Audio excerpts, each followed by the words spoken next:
Yes, I was inclined to tell you the story about Esther. I had a buddy, his name was Bob Bradley. Sadly, Bob died when he was 38 of malignant melanoma. But before that, he used to live here in the Keys, and we had some pretty good times fishing and doing whatever. We were pretty young in those days, of course. But anyway, he comes up to me and says that he had a job over in the avenues. And I think it was Avenue I, maybe. I'm not sure. It was one of those avenues down a ways and on the right. It had a canal. Oh, filthy, dingy, dirty canals from catching the southeasterly winds, and it pushes seaweed in. And of course, none of the real estate agents bother to mention that. But, oh, it gets putrid in there. Well, anyway, Esther lived in a little ground level block house. No windows, no doors. And she kept a little fire going in the front yard. I guess a smoldering type of fire to keep the bugs down.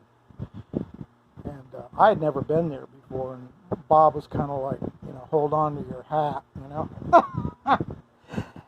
So she just had some stuff in the yard she wanted moved out.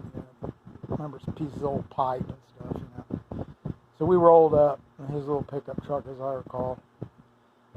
And somehow or another, I wound up in the house. And of course, upon our arrival, she bellows out, "Oh," she says, "look, it's the Diamond Back Rattler twins." And I was like, damn, that's some greeting.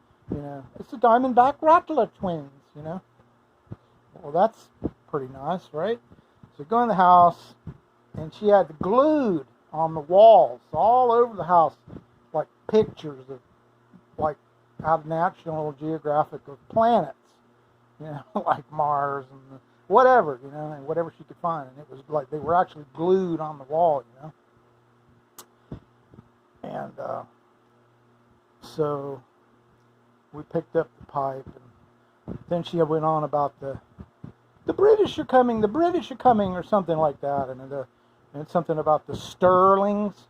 The Sterlings are going to attack, and I could never figure out Sterling. The only thing I've ever been able to figure out since the advent of Google was a particular type of aircraft that was called the Sterling. So I don't know, she was definitely, I guess you might say a loony bird, which there are quite a few of loony birds around here, and maybe there are everywhere, but she was good-natured enough, and actually she was kind of bitter, but, whatever, as I recall, and I don't think I ever did anything for her again except drive by and look over, but the Diamond Back Rattler twins always kind of stuck out with me, or for me.